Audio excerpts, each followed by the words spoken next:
So I'm doing something just a little bit different.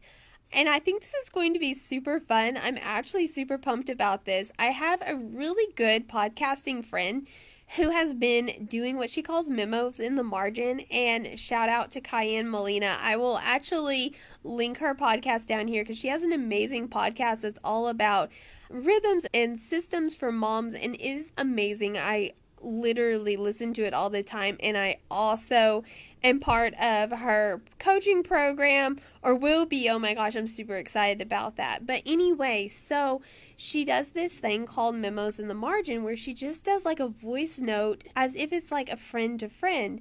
And I was like, oh my gosh, that is so cool, because that is how I teach. I am constantly sending voice notes to friends and voice notes to clients and just sharing my thoughts and my feelings on something and answering questions. And I was like, what better way for me to do that and to utilize that than in this podcast? Because I have found that by the time I set up my computer and my office area, and I make sure that the kids are quiet, and I have my mic perfectly positioned so that the sound is right and all that stuff, like by the time I get that done, I have pretty much lost some of the creativity that I had in mind. So I might have like this idea and like, oh my gosh, I gotta speak on this, and then by the time the opportunity presents itself for me to actually be able to record that episode, I've lost that creativity. I've lost that thought, because my brain works where it just bounces from idea to idea. And unless I just record that idea pretty much immediately, I will end up either forgetting it, or I'll just be like, well, oh, maybe that wasn't as special after all.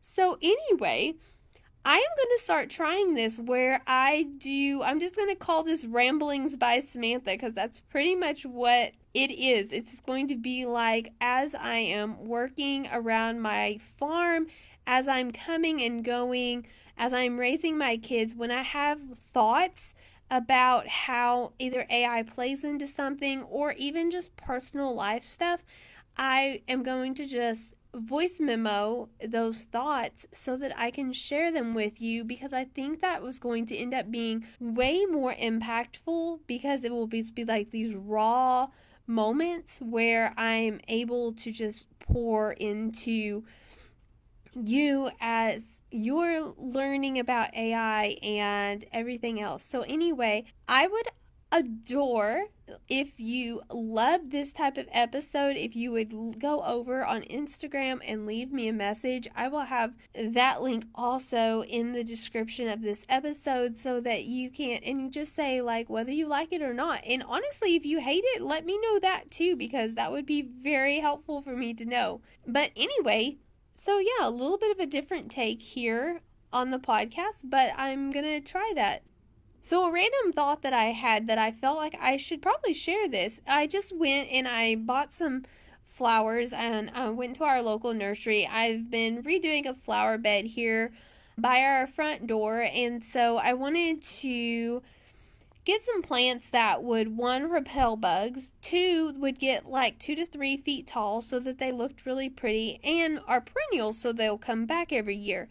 So I was at the nursery and I had nailed down kind of what I wanted. I wanted to get a catmint plant, not a catnip, but a catmint, because it's a little less stout than a catnip, but it's also has all of that repelling the bugs and everything. And it's just this really pretty blue. It almost looks like a false lavender. And so since we have lavender on the place, I was like, this will be perfect. Anyway, so I was at the nursery and they didn't have the catmint, which I was super bummed about. But I was like, well, I mean, what do they have? Like, I'm a plan B girl. Like, okay. And I was already there at the nursery, and I had like this vision in my head that I wanted flowers here next to my door, like ASAP, because right now it's just a bare soil bed. Anyway, so I started walking through the nursery, and I was like, well, I'm just gonna like get on to ChatGPT. And so I got on to ChatGPT and I was like, hey, they don't have catmint here, so what is your next recommendation? And then I just went through it and I was like, hey, this plant is really pretty. And I gave ChatGPT the name of the plant. And then I asked it, like, does it repel bugs? How tall does it get? And then it gave me the rundown of all the information. And it was so cool because, I mean, yeah, I guess I could find someone who worked there at the nursery, but they probably don't have time to answer all of my questions. And I could have Googled it, but that would have taken forever to skim through all of that info. So just to be able to kind of pull out my app and have it there on my phone and just like have this conversation sort of where I'm like, well, they don't have this, so what about this?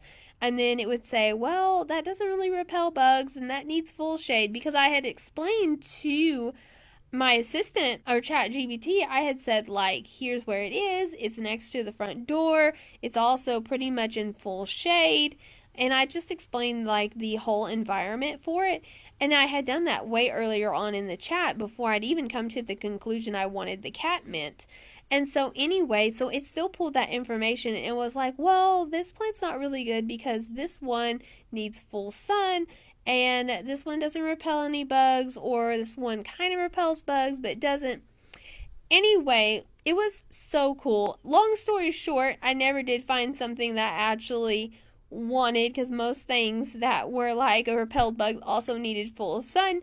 So I'm still back to the conclusion that I need to find the catmint, but I just thought that was such a cool way to be able to just have that information in my pocket so that I could walk through that greenhouse, see something that catches my eye, and then just pretty much immediately learn like the main points about it to know whether I wanted to spend the money on it or not.